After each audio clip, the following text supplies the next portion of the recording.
Hello foodies, ఎలా ఉన్నారు? ఇవాళ పెసర్లతో పప్పు చేస్తున్నాను. ముందుగా 1 కప్పు పెసర్లు కుక్కర్లో 3 విజిల్స్ వచ్చేంత వరకు ఉడికించుకోవాలి. అందులోనే టమాటా ముక్కలు, ఉల్లిపాయ ముక్కలు, కరివేపాకు, కొత్తిమీర, పచ్చిమిర్చి, తగినంత సాల్ట్, కొంచెం జీలకర్ర, పసుపు, వెల్లుల్లి, సరిపడా వాటర్ వేసుకొని ఇంకొక విజిల్ వచ్చేంత వరకు ఉడికించుకోవాలి. ఇప్పుడు అందులో కొంచెం చింతపండు వేసి పప్పు గుత్తితో రామేసుకొని పక్కన పెట్టుకోవాలి. స్టవ్ మీద కడాయి పెట్టి కొంచెం ఆయిల్, పోపు దినుసులు, ఎండుమిర్చి, వెల్లుల్లి, ఉల్లిపాయలను కూడా వేసి బాగా వేయించుకొని పోపు వేగాక పప్పులో వేసి సర్వ్ చేసుకోవడమే.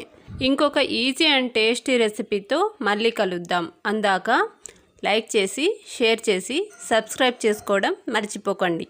Bye friends.